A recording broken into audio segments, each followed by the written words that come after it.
The Broncos have made a signing. Some are dubbing him a UFL pass rushing star. So we're going to break it all down on today's video, and then we'll talk Patrick Surtain trade rumors-ish because he spoke to the media about all the rumors surrounding him. Now, I want to update everyone on the subscriber battle we were doing with all 22 NFL channels here at Chat Sports, and the Broncos Breakdown is currently 8th out of 22 and just behind the likes of the Cowboys report, Giants now, Bears now. I mean, we are less than 100 subscribers away from jumping all the way to 3rd place. So I really appreciate everyone that has joined the channel over the last couple of days and weeks, and if you have not subscribed yet, make sure to go ahead and do so.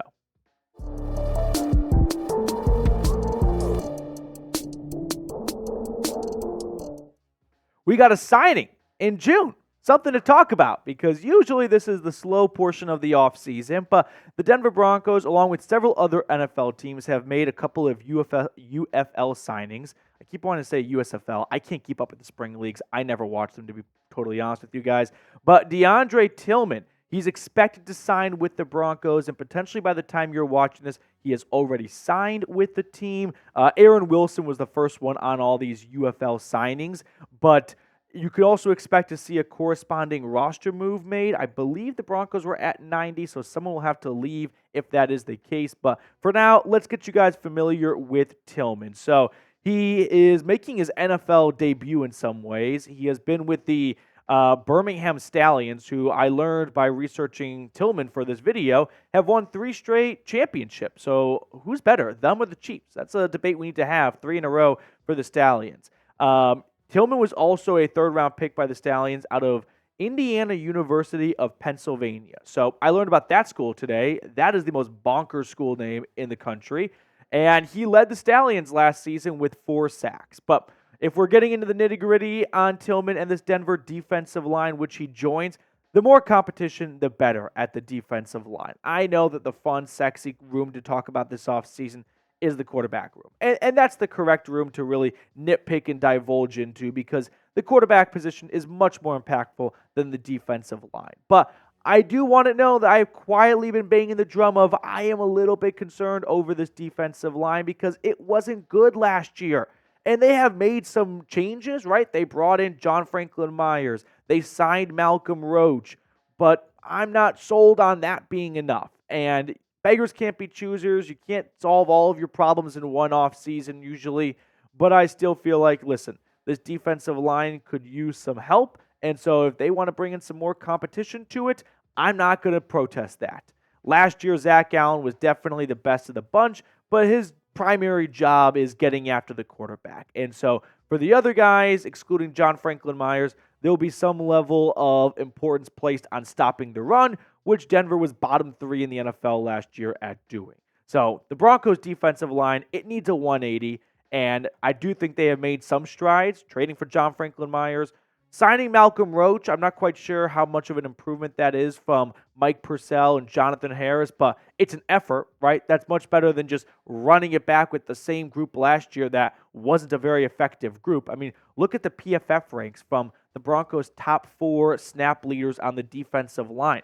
Zach Allen was really good. Everyone else, not really. Like when DJ Jones is second best and he's bottom half in the NFL for interior defensive linemen, that's concerning for sure. But they move on from Jonathan Harris and Mike Purcell. So hopefully we can see a good improvement from Malcolm Roach, John Franklin Myers, and some other, smaller pieces, maybe like a Tillman stepping up and pushing everyone above them and creating some good depth and a nice rotation.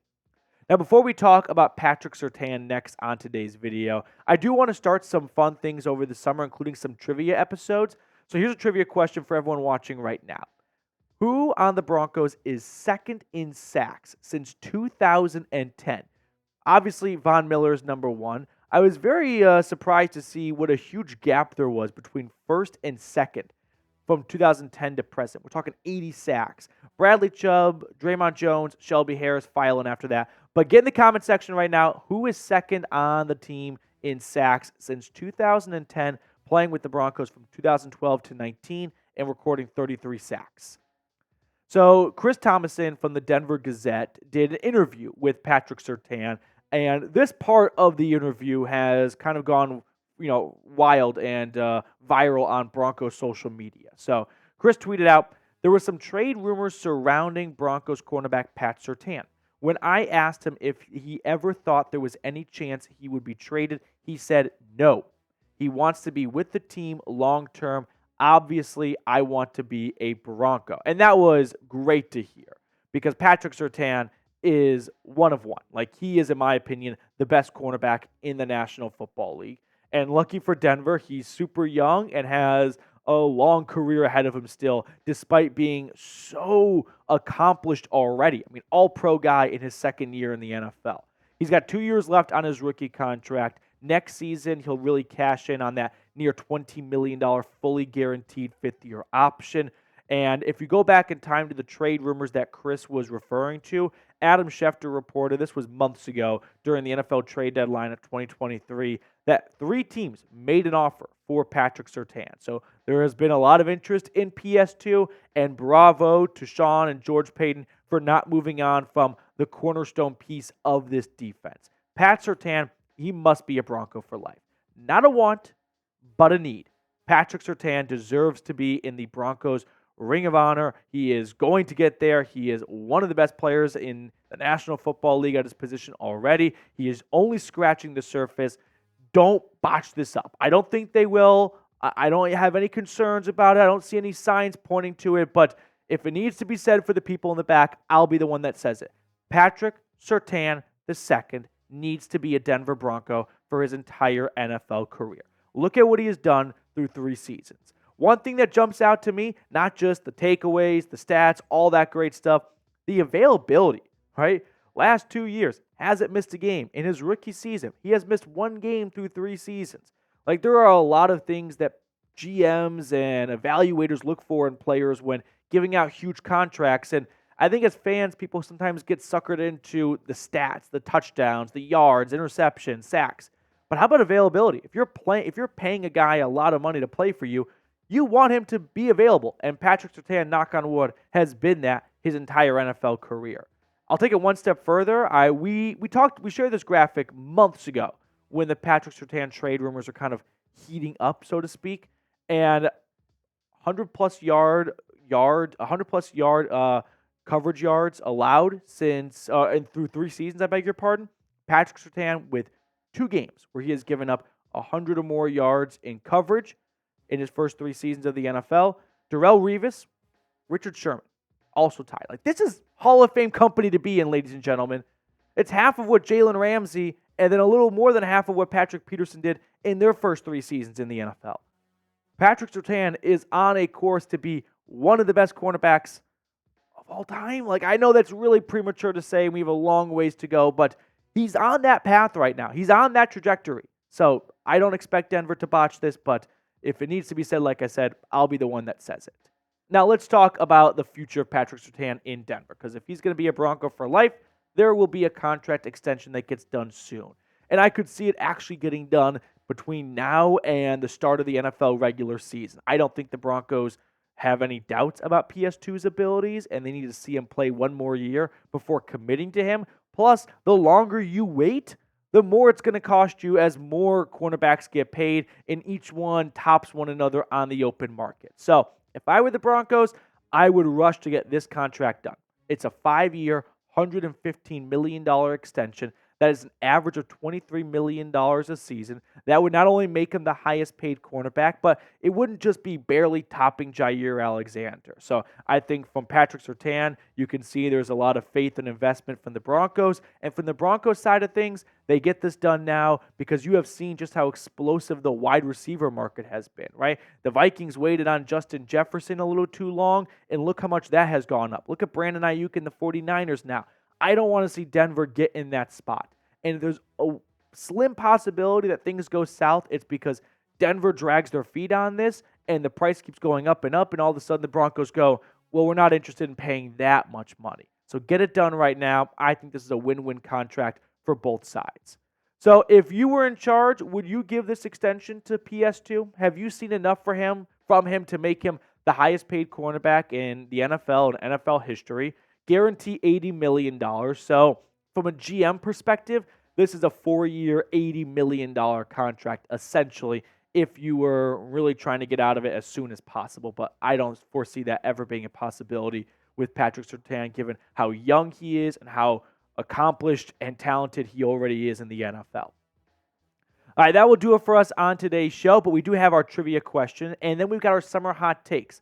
So, who is second on the team in sacks since 2010? Drumroll, please.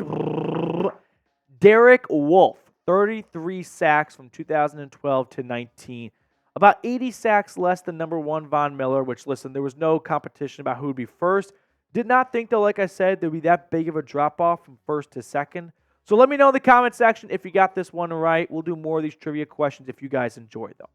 By the way, I keep forgetting to mention this at the top of the show, but since it is the dog days of the offseason, summer break, if you will, it's time for our summer hot takes where I look at the high in Denver and then look at our charts here and give out a hot take based on the temperature it is in the Mile High City. So today was a much cooler day, 76, 77 degrees was the high. So my honey barbecue hot take, the lowest possible scale for how hot of a take I can give is, I think Trevor Lawrence bounces back this year because there has been a lot of Twitter warriors out there that somewhat rightfully so have been pointing out that Lawrence may be a glorified Daniel Jones, and I don't think he should have gotten what Joe Burrow got, but that's also just the way NFL contracts work. It's not necessarily about being paid for how good you are. It's about always pushing up the market. So also I'll toss in with the NFL salary cap exploding, you're going to see players get bigger deals than their peers would have gotten a few years ago. But yes, Trevor Lawrence last year, a bit of an underwhelming season. I mean, regressed from year two after being just kind of shattered year one with Urban Meyer as his head coach. Right, goes from 25 touchdowns, 8 interceptions to 21 touchdowns, 14 interceptions. Turnovers has been a huge problem for Trevor Lawrence, but I'm in the camp of Lawrence is a really, really good quarterback, and I think he's going to kind of figure out the turnovers and continue to be a franchise quarterback for the Jags. So I'm not buying into the fun, hot, trendy take of, is Trevor Lawrence overrated? No.